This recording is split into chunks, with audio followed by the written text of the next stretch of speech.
My name is Graham Maitland. I'm originally from Calgary, Alberta, Canada.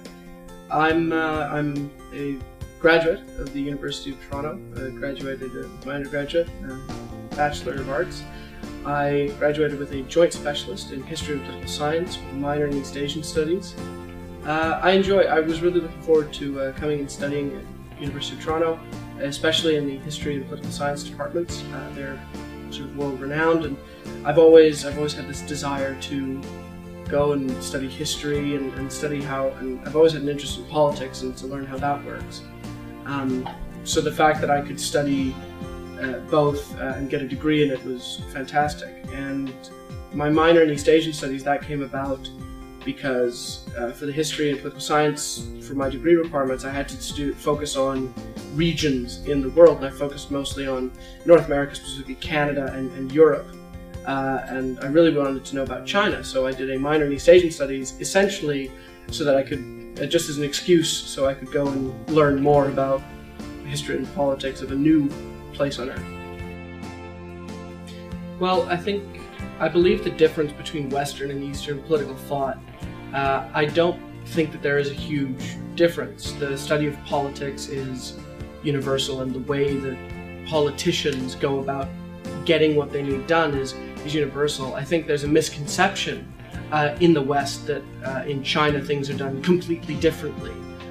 They're not. China is very similar to the United States, very similar to Europe, very similar to Canada. Just because they have a different political system, as it were, doesn't mean that how politics operates is any different. So that's a huge misconception, and I'm very glad that at university that was very, very pushed. The fact that you can't go into it thinking China is a completely different animal, or that if you're coming from China, that the United States or the West is a completely different animal. Ultimately, they're the same. They do things different in public, but privately, it's all the same.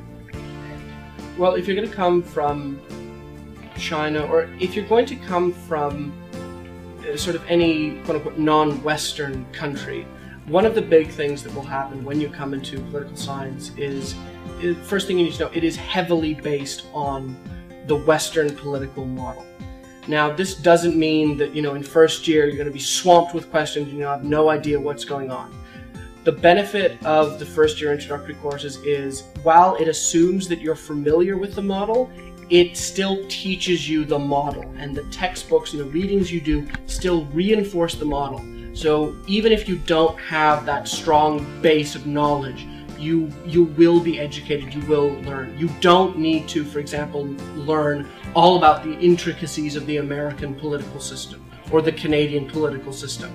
You'll be taught those if you decide to in your upper years. The main thing, though, is it is that just initial, it's the bias. It's the bias towards Western political thought and political culture, but you will be taught about that. So don't be too frightened. It will be a sudden shock, but they will bring you into it, and you'll be doing fine. You'll be getting better marks than everyone else because you'll be studying hard.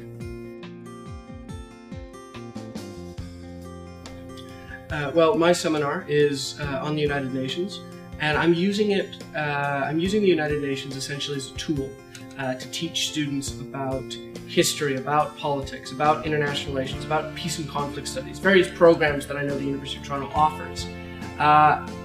The fact that, as I've said earlier, politics universally is ultimately the same, I think is really very representative in the United Nations. There are rules, there are regulations, and everyone sort of plays by them.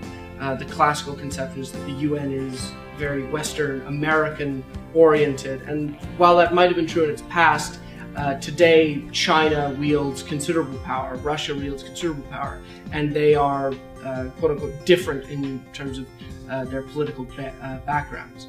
But the United Nations is definitely a fantastic tool to show how politics is pretty much the same the world over.